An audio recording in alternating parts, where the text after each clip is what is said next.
Greetings ladies and gentlemen, Adrian here, and I welcome you back to the channel and to another new player review, this time for Black Desert Online. I spent the last month or so leveling in Black Desert Online Southeast Asia for the very first time, the newest version of the game that has recently come to my region to experience the good and bad, to help answer the question that new players might have, like, is BDO worth the money, and is it worth playing? Now, it's important to note that the Southeast Asian version is very new compared to what's already out there in versions like Korea, North America, and Europe in terms of content, so my review may differ in some areas, but the core gameplay systems within these discussions will largely remain the same across all versions. Let's cover some basics now, and if you've never played Black Desert Online before, what is Black Desert Online? Released by Korean developers Pearl Abyss back in 2014, BDO is a high fantasy action combat MMORPG that blends theme park and sandbox elements into a huge game world, and it's probably very well known for its graphics and aesthetics. If you're an avid MMO player, you must have heard of that one Asian game that's been talked about so much as having the best character creator ever. Well, this is that game. I have waited a long time to get my hands on BDO, no thanks to region locks and all that bullshit, so now that I've finally played it for the first time, here's my in-depth review of Black Desert Online from a new player's perspective. As always, let's start with some basic gameplay and take a look at the game's classes and combat system. Black Desert Online's flagship version, which is the Korean version, has a total of 15 classes to date, and the version I've played for this review only has 9 so far, but we'll get them all introduced over time as the newer versions are always catching up to the flagship version. Classes in Black Desert Online are probably unlike what you're used to in traditional Western MMORPGs. Let me explain. Firstly, they are gender locked. The game has classes unique to a gender, but can share similar playstyles. For example, the wizard is the male ranged magic user, while his counterpart is the witch, and she plays very similarly. The only differentiating factor besides gender here is the awakening weapons and skills, which I'll talk about later on. However, there are some classes that don't have gender equivalents, such as the female berserkers, male tamers, and so on. Right off the bat, my 2 cents here, I don't like the idea of gender locking classes, and I really wonder why they were designed this way. One possible reason is that each of the classes has a unique costume that can be purchased from the in-game cash shop, so by making each class a specific gender like this, you sell more costumes maybe? I don't know. Back to the classes now. And yes, traditional archetypes do exist with layers of customization available, so expect to see some classes have high defense, tanky, and aggro type skills such as the warrior, and classes like the witch or wizards are your go-to for heals, reses, and buffs. But across the board, all classes can DPS here, and there isn't a reliance on traditional Holy Trinity group compositions because of the type of content there is in-game, which we'll explore further on in the video. Each class also comes with a specialized weapon and offhand that can be shared with a gender equivalent class if available. Having leveled more than a few classes for this review cycle, I will say that some of these classes are very well designed, not just in terms of playstyle, but in terms of skill animations too. As far as class progression is concerned, the one thing that every player will be doing continually is the combat, which brings in skill experience points, and that is spent in your character skill panel to learn new skills, combos, black spirit abilities, or upgrade existing ones. At level 56, however, every class goes through some form of transformation called the Awakening, where their class will pick up new skills and a different weapon, slightly altering the class's playstyle that players have been used to prior to hitting level 56. Now that you know a little bit about the classes in BDO, how do they perform in the game's combat system? Combat in Black Desert Online is all about the action, which means manual targeting using a reticle and the execution of skills via your left and right mouse buttons, keyboard keys, or hotkeys through the quick slot bar where available. At the very beginning, the combat system caught me off guard. Having been so used to traditional tap targeting MMO combat for most of my gaming life, coming to Black Desert Online and learning how to play was a bit of a culture shock, which required some time to adapt. Each of the classes have their own unique abilities and skills that needs a combination of keys or combos to execute, and these take a while to get used to as you develop your muscle memory, but thankfully there's plenty of in-game visual guides to help you get through that. And then, things become a lot more smoother, and there's nothing more satisfying than wiping out scores of mobs with your newfound knowledge of your class. Black Desert Online is tremendously flashy in the combat department. It's visual, fast-paced, and fluid, which are all the key ingredients a game needs to ensure that one of the most important aspects of an action MMORPG doesn't end up stale and boring. People have trouble with the camera shakes and other visual effects when watching a BDO video, but when you're playing the game, these things only elevate the combat experience, which gives players the illusion that your attacks have impact and holds weight. Combat for me was and still is one of the best things to do in-game that offers tons of fun, and it sure as hell makes grinding mobs for hours a lot more tolerable. And another interesting thing to note too is that if you die out in the world at level 50 and beyond, you actually do lose a small percentage of your character's XP level, in addition to the risk of having some socketed crystal stat enhancers in your gear being lost forever.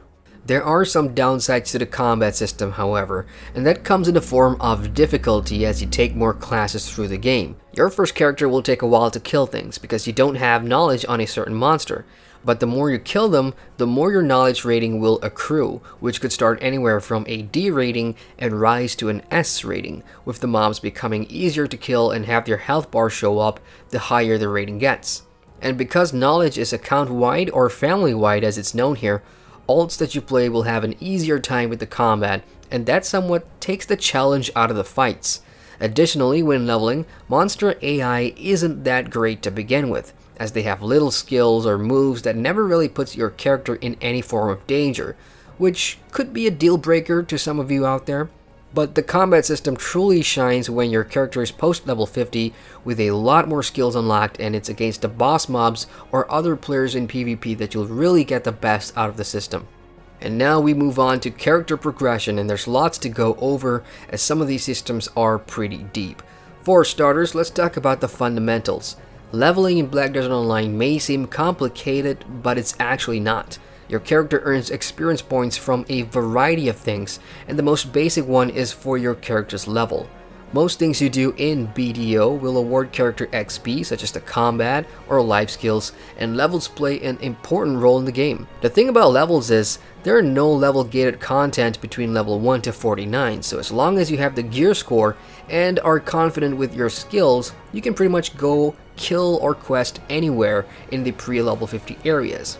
At level 49, the Black Spirit, which is one of the main characters in the game and your best buddy in game for everything, will set you out on a series of graduation quests to get to level 50, which once reached allows you to go past 50 and acquire the ability to flag for open world PvP. However, once you reach level 50, experience gains for your character slows down tremendously, and that's when you begin to understand why people label this game as grindy. Getting from 50 to 60 will take a very long time, and it involves killing thousands and thousands of monsters out in the world, and that's just the beginning.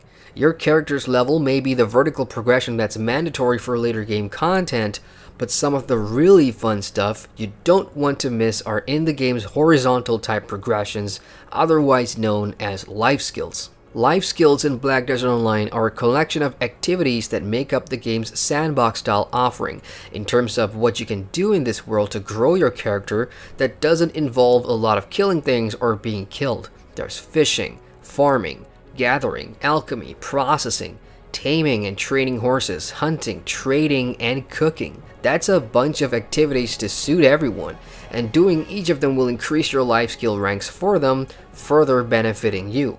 These ultimately make up the first phase of the game's crafting system, which in itself is a sophisticated system that requires some form of luck, strategy, and lots of game time. These life skills for the most part are relaxing and can be rewarding if you do put in the hours.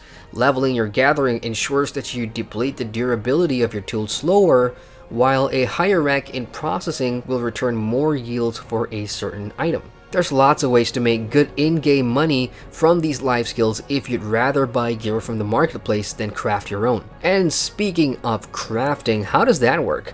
And how is it tied to your character's progression? Firstly, new players need to understand that crafting here is more of a time-based thing. In every major town or city, players can invest contribution points to rent buildings, which can then be converted into craft houses. Some towns offers weapon workshops, for example, while seaside towns let you rent ship workshops to build ships. But before you even think of renting a craft house, you need raw materials, and you can either go out in the world and harvest them yourself, which consumes energy, or you can invest more contribution points at various resource nodes found throughout the world, which you can then send passive workers to bring back these raw materials to the warehouse or bank in town, and then you can begin crafting a specific item. Now, it's important to note that the process of crafting an item or passively harvesting resource nodes with your workers requires real time to pass. So oftentimes, players leave their PCs on all day or all week even to ensure that the in-game time progresses. Luckily, there are some life skills that let you progress while being AFK, like fishing. I'm about to head to bed. It's really dark. You guys can't see anything because the lights are off. But while I'm here in bed, this is what's happening right across me. Yes, I am AFK fishing on Black Desert Online, surrounded by other players who are doing the same. They're leaving their PCs on while they sleep, so they could AFK do something. They could fish, they could do processing, grinding, and all that stuff for the XP. And more importantly, people do this. They leave their games online so that everything else that's happening in game, whether you're crafting in town or whether you are gathering resources from nodes, all of those things can progress because you've left the game on. It hasn't sunk in yet. Like, this is the first MMORPG I've been playing that actually makes me do this, you know, drag one monitor here across from my desk to the bed where I keep track of this while I sleep. And I mean, I don't sense it now, I don't feel it now, but maybe when I write the review or whenever the review comes out, or maybe even a week from now, this will all feel or start to feel absurd. It's one of those games that does this. I've never played anything else that's made me go so obsessed with, you know, waiting for things to progress overnight. Sounds like a lot of work, eh? Now, the important thing to note here are the two things I mentioned just a minute ago, which is contribution points and energy. These two things are very important for character progression and crafting, as you can already tell. Players can earn both of these by simply playing the game, as many quests both from town NPCs or the main narrative via the Black Spirit will offer contribution XP as rewards. You can then spend and retrieve your contribution points however you like. For increasing energy, you'll need to gain more knowledge and complete a topic to earn energy points, which can be done through exploration and talking to every named NPC you come across in towns or out in the world. Doing things like harvesting resources manually uses energy, but your character gains 1 point of energy back every minute, or you could sleep in a bed to speed that up. Ultimately though, the most important character progression system in Black Desert Online involves increasing your gear score. Gear score is calculated by adding the AP and DP found on all your armor pieces and weapons. Some areas of the map in areas post level 50 will require you to have a certain amount of AP and DP in order to be effective against the mobs found there. Or you can end up dying a lot, and we've already talked about what happens when you die, so yeah. Now, unfortunately for me, gear progression in Black Desert Online is one of the most frustrating things about the game, because of the enhancement mechanic. You'll need to increase the rank of your equipment using black stones, and once you get past a certain rank, which are 5 levels for armor and 7 for weapons, these things become harder to enhance, and there's a chance to fail while attempting to go any higher than that. Failing means the repair durability reduces, and you'll need to consume multiple versions of the same item many times to repair this and then try again with the enhancement. There is a fail stack that builds every time you fail though, and the higher that gets, the better the chance of success. So that sort of mitigates that shitty feeling, but overall, because of how rare Blackstones are and the repetitive nature of how you go about getting them, you have no choice but to pull your hair out and just grind away at this system, because as mentioned earlier, you will be shoehorned into getting the higher gear score anyway if you intend to go play in the newer expansions and areas. This is where the game started to feel like a job more than a game to me. Of course, to bypass this, you could instead avoid that grief and make money elsewhere, and then just go buy enhanced gear from the auction house instead. Overall, from a progression standpoint, there are many ways to go about growing your character in the world, and most of them involve spending a lot of time in game, so do what's fun for you. Alright, it's time to get stuck into the meat and potatoes of Black Desert Online and talk about the content. First up in the game's PvE offering is the questing. Questing makes up a majority of the content in BDO, and as you level through the different territories following the main story quest, a variety of PvE quests will open up in the world, consisting of town quests, story quests, repeatable dailies, and exploration quests. And on top of that, your life skills will have quests too, so expect to see production, gathering, and trade quests as well, some of which will be important for you to pick up knowledge, which unlocks the ability to process or use higher tier resources for life skills. All of these quests are optional in nature, but they do offer good rewards such as contribution point XP and even knowledge for energy, so you probably want to do them on one character or a completionist character to unlock these for your account or family. While I like that it's there as something to do, the quality of these quests are poor. They are primarily fetch, kill, and gather type quests, and the writing for some of the dialogue is abysmal because story and narratives are not BDO's biggest plus points. Let's be honest, at least 50% or more of the player base here probably don't even read the quest text, and the game knows this. It's just not that sort of narrative-driven game. Outside of questing, the more fun PvE offering will come at later levels post 50, in the form of boss dailies and weeklies. The Black Spirit will offer a few repeatable quests that gives you boss summoning scrolls, and you can then gather a party of players with the same scrolls and kill that boss back to back for important loot and rewards, such as Blackstone items from turn-in currencies, in addition to the combat or character experience points, of course. This is the closest you will get to a traditional group dungeon in Black Desert Online, because the game doesn't have any. Yes, that's right, there are no dungeons in Black Desert Online. Instead, you get these scrolls to summon bosses on the landscape, and depending on your gear score and skill, you can do them solo, or in a group of 3 players, or even up to 5 players for the more challenging weekly ones. Now, depending on your preference, this could potentially be a deal breaker for you. If you hate PvP and wanted some engaging endgame group content, then you're out of luck. While I like the sharing nature of doing repeatable boss scrolls on a weekly basis, it is, unfortunately, incredibly repetitive because the spot where you go to summon these bosses never changes. So the scenery is the same, the fight's the same, the travel time to get there remains unchanged, and after a while, it just becomes dull, at least in my experience. For the more adventurous player, you can also take a crack at a world boss if you manage to catch one on time. World bosses appear in a dedicated time window, and you'll need to participate in the fight for a chance to get the best weapon drops and gear in game. It's all down to RNG, of course, so good luck with that. I've had a few cracks at one of the world bosses, Kazarka, and I must say, world bosses are horribly executed.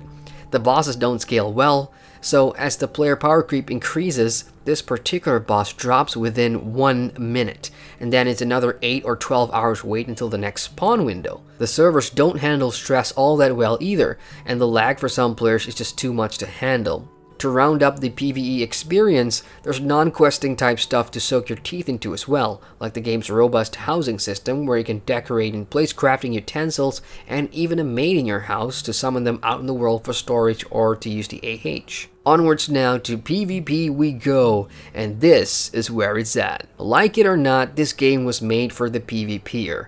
As mentioned earlier, PvP opens up at level 50, and that's when players are free to be griefers and douchebags.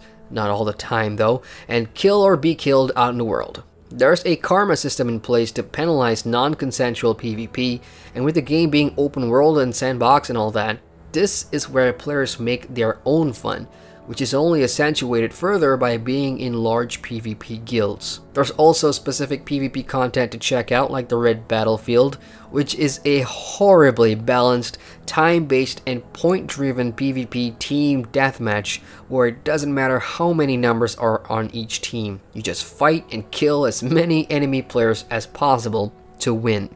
For the big competitive guilds, there are game modes like Node Wars and Alliance Wars, which is super fun to take part in and witness, as guilds take part in large-scale warfare for ownership of territories or resource nodes which they can then tax. And since the Southeast Asian version is still new, PvP content like naval warfare and more haven't even made it in the game yet. The good thing about this is that the large-scale PvP modes only take place on designated PvP servers, so if you don't want to be involved, simply switch to another server which takes place instantly and for free. Needless to say, when you add up everything there is to do with regard to character progression and content, you have a ton of stuff to keep you busy, and if you enjoy a few of these systems and content, you will lose plenty of hours in BDO, guaranteed. It's one of those games that doesn't sit on the fence. You either hate it or you're hooked. At this point, you now know what you can do and work towards in Black Desert Online. So let's talk about the world and setting that your character operates in. The world is huge, and with it being open world, that simply means that you can travel from one end to another without any loading screens, which is fantastic. Traveling between towns gives you a sense of realism, as there's no instant travel in this game, so you'll have to manually ride your horse, wagon, or get around on foot, and depending on where you're going, it's going to take a lot of time to get to your destination. You can remotely port a character to any town, but it's a 1-hour process and can only be done from the menu before the game swaps you to a different character while waiting for the other's travel to complete. And because it's an Asian MMO, it does have mechanics that are common in these types of games for travel, like auto-pathing. Whenever you have a long journey that you don't want to sit around and watch or control manually, simply hit the T key and watch as your character go into autopilot mode. There are some pathing issues occasionally, but in general, the system works and it's handy for those long cross-world travels that can take up to 20 minutes or more, depending on the speed and skill of your chosen mount. The game also utilizes a dynamic weather system, this is cool, where rain and sun in addition to the day and night cycles can impact gameplay. For example, when it rains, you won't be able to process items that require drying, and your AP may drop out in the world. Weather can also affect other life skills like farming, as crops depend on humidity and water balance to produce better yields. And when the sun goes down, monsters get stronger too between 10 PM to 7 AM in-game time, making the content slightly more challenging, and that awards better experience points too compared to fighting them during the day. Story time. From the outside, one can be forgiven for thinking that Black Desert Online is all about the open world, the PvP, the sandbox life skills, and the pretty graphics. Those are perhaps the most talked about and widely reported content by the media and other MMO content creators, often failing to elaborate on the narrative side of the game. Does BDO have a main story, and is it any good? Firstly, yeah, BDO does indeed have a linear arc of narrative-driven main story quests involving the Black Spirit, which is a character you'll be dealing with a lot for pretty much everything in-game, from quests to item progression and more. The Black Spirit is almost as important a character as you are in this world. Everything story-wise begins right after the intro cutscene and into the tutorial, where you discover that your character has lost their memory, and your fate in this unfolding adventure is intermittently tied to that of the Black Spirit. It then leads you on a series of quest hub crawls, taking you to discover towns, important NPCs, and combat monsters in the world, all while unraveling other story plot in the form of town stories and personal growth. It's the latter type of quest that really has a sense of mystery to it, which I like, as the Black Spirit begins to grow in power and size the more you play through the main quests, revealing key plot points about the world and both of your roles in it. What I like about the main story is that at most points, they are fully voiced with in-game cutscene presentations, which are nice. While it doesn't happen often, that is unfortunately as good as it gets in terms of a main story. Everything else you'll have to do to get to these shortcut scene plot reveals come in predictable and repetitive combat quests involving lots of killing and boss hunting in order to gain levels, progress to a new territory, and then go do it all over again. Besides the main narrative found with the Black Spirit, BDO also offers some world stories found in quest chains throughout the main capital cities of each territory. These are classified as town quests and are often a great window into the backstory of a certain region, its people, and the hierarchy, on top of the struggles they face after a major event. From a story perspective, these quests sometimes tie into the main narrative, with some characters playing key roles in both, while at other times they just feel like filler quests and they serve no purpose other than to farm XP, contribution points, and knowledge gathering for energy. The story overall, in my opinion, is pretty weak, and that comes down to a combination of poor writing, poor localization, and it's just all over the place. In my first 2 weeks, I was really interested in seeing how the plot unravels, especially regarding my relationship with the Black Spirit. But the more I play, and the more the game made me diverge from the main story to do everything else in terms of growing my character through the progression, the less I started to care. And from the looks of things, I would say a very large majority of the player base don't really care about the story too. It's a case of being there for the sake of being there. This is one of those games that just isn't narrative driven, and story is not a big factor for BDO, even though players are forced to complete the main arcs with the Black Spirit, as you'll get great rewards and pearl items such as more inventory slots or blackstones for doing so. At level 49, the quest to unlock level 50 to flag for PvP and move on to the expansion area is also gated behind the Black Spirit's main narrative, so either ways you're going to want to do them. So much has been said about Black Desert Online's graphics when it was first released back in 2014, and having been region locked out of the game for 4 years, I finally got stuck in, and my oh my, it did not disappoint. Make no mistake about it, folks. Black Desert Online is an incredibly flashy game when it comes to graphics and presentation. Let's begin with the character creator. BDO has arguably the best character creator in any MMORPG I've ever played. There's so much you can customize, from the face and body sizes right down to the individual pupils of each eye. Although you are only customizing a character from a set of base templates for each gender-locked class, you can just about make your perfect character, or download someone else's if you don't want to be spending lots of time here. And if you're really creative, yeah, even this is possible.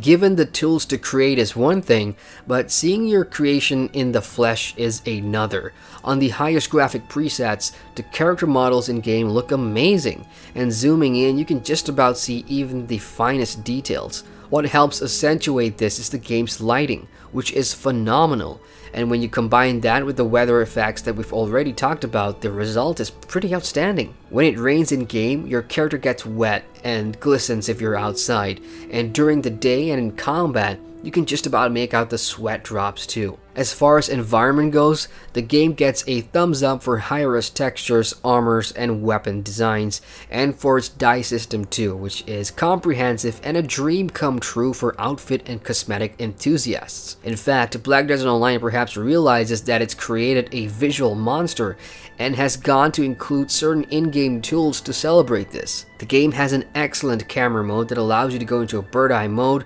adjust the field of view, and blur the background, and more for perfect screenshots. You can then upload this in the beauty album, accessible in-game to share it with thousands of other players across versions. The camera mode even has a slow motion toggle, which is insane. While there are many positives, the game does suffer aesthetically in some areas. BDO reuses a lot of assets, such as NPC characters in town, and it's a lot more noticeable when you bring up alts through the game. It's great that this huge open world has some life within it, but they're mostly static and not organic. Things don't happen naturally and are rather forced by a player's actions. In towns, everything is just too scripted. NPCs do the same actions over and over again, and they play the same dialogue over and over again when you're nearby, giving players a false sense of naturalism. Another downside is the popping that occurs as a compromise due to the open world nature of the game. Now, this popping is something new players probably won't notice a lot, and I certainly didn't until people started pointing it out to me. then it became more and more jarring. Take a look at the clip I'm playing now. At full travel speed through town, it seems everything's merry. Now look at it again slowed down. Noticed how assets such as NPCs, objects, and stuff suddenly pop in screen? Yep, that's what people are referring to, and it can be a distraction or an obstacle for immersion, so keep that in mind.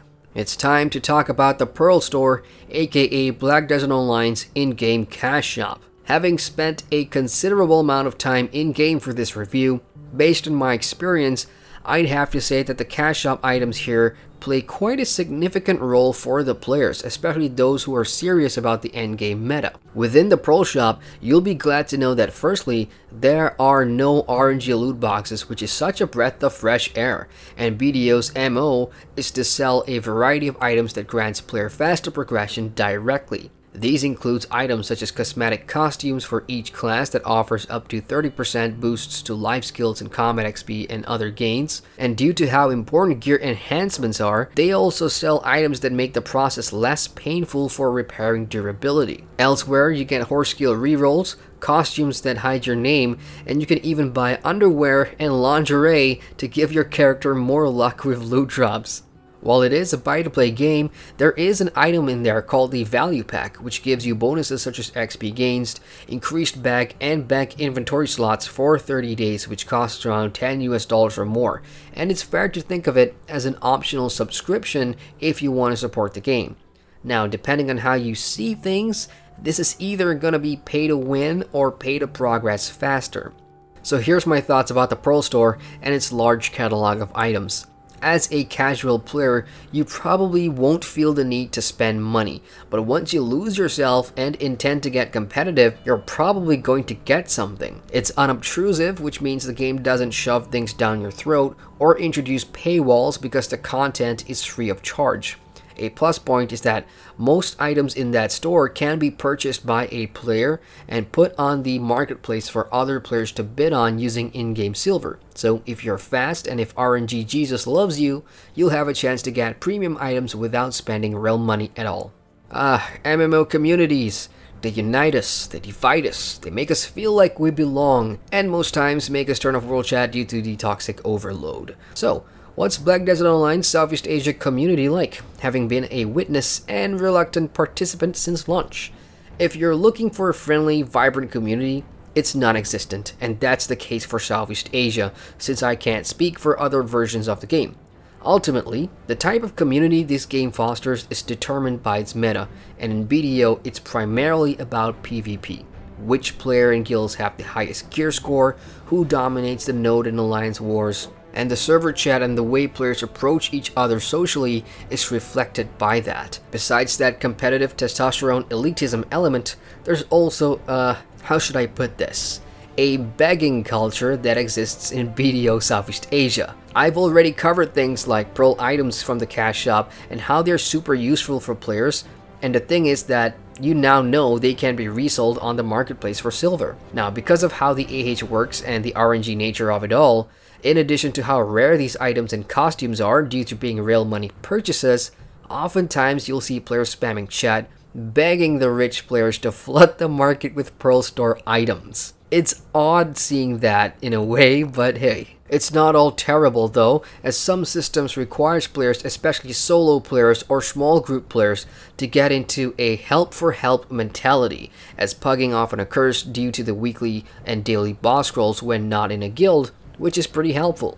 And speaking of guilds, that is perhaps one of the best social aspects of this MMO, thanks to the guild system in place.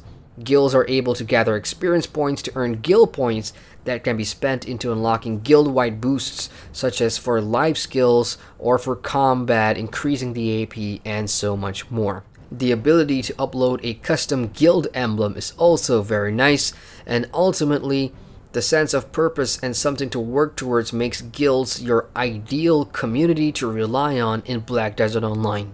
Tax regulations, publishing, licensing, localizations, and death of a family pet are probably all valid reasons as to why Asian games like Black Desert Online takes a while to reach gamers all around the world. It's a part of our industry I will never understand, yet I accept it as a necessary evil. Released in 2014 in Korea, Russia, and Japan, the game took 2 years to make it to America and Europe, and another 2 years to arrive in South America and now Southeast Asia. That's a really long time, but credit where credit is due. At least developers Pearl Abyss has been pushing to try and get their game out to as many players as possible. And at this stage, I'm not sure if there's a region left that the game is still unavailable in currently. So let's talk accessibility. While the game is free to play in Korea, it is buy to play for a majority of the other regions, and I very much prefer that model, as we deal with less gutter cash shop promotion and to some extent a higher than average maturity level when it comes to the player base.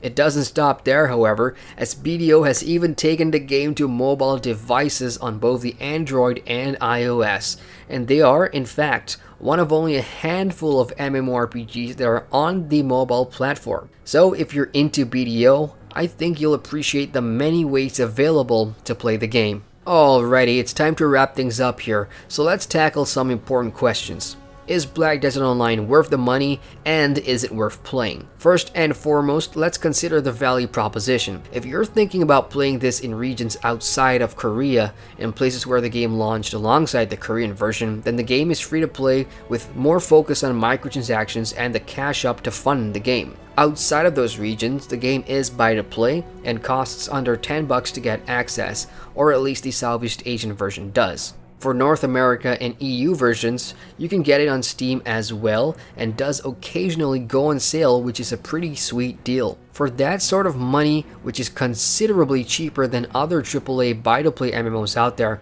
there is tons of things that you can do in-game, and it's easy to lose hours and hours in this world doing everything from the relaxing life skills to the repetitive XP grinds, weekly boss crawls, and large-scale guild PvP warfare. Having said all that, your mileage may vary, of course, due to the game being quite linear when it comes to the PvE content, and bringing all the new classes up to the soft level cap will undoubtedly feel repetitive. So, is it worth playing? If you like Asian MMORPGs, grinds, and large-scale PvP where balance isn't in the conversation, then Black Desert Online is right up your alley. Or if you're really burned out from the typical theme park MMO and want to dedicate all your game time to just one MMO world, BDO has the potential to be that world for both casuals and those looking to be competitive, because the game does give you the option to explore and grow your character through multiple activities at your own pace. But it must be said, you will need to be playing a lot in order to maximize how fast your character will be able to grow in terms of crafting your own equipment, leveling up workers, and etc. For me personally, I enjoyed the things that I usually don't come across in other games I play, like the life skills and being self-sufficient by building my own material, node, and crafting empire in this world. For the money I paid, I found lots of enjoyment in the combat system and parts of the content too. But ultimately, I do suffer from that XP and gear score grind, which resulted in a burnout, as all the newer content will inevitably force you to take part in the grind to increase your gear score if you want to do the newer stuff. And because there isn't a lot of diversity in terms of that endgame content, I lose interest really fast as my attention span craves for a meaningful world, content, story, and growth that's captivating enough to justify me losing sleep. While that's my experience, I urge you to give this game a shot, as the game does give out 7-day guest passes, and I would recommend checking it out before you make a purchase. And there you have it, folks. That concludes my thoughts and in-depth analysis about Black Desert Online from a new player perspective. For existing players, feel free to share your thoughts in the comments section below, and the question I have for you now is, play it or avoid it? Don't forget to hit the like button for more MMORPG new player reviews, and feel free to subscribe to my channel for more videos and content. A big shout out to everyone who's joined me live on the leveling streams over the past month, and a big thank you to my patrons on Patreon for making this review possible. Once again, I'm Adrian, and I thank you for watching. Hey, welcome to the end screen. If you've made it this far, it means you've watched the entire video, and I thank you very much for that. If you want to watch more videos, you can click the cards at the bottom here, anyone would do. And you can subscribe to my channel by hitting the big round button here to get notifications on all my latest videos. See you guys in the next video.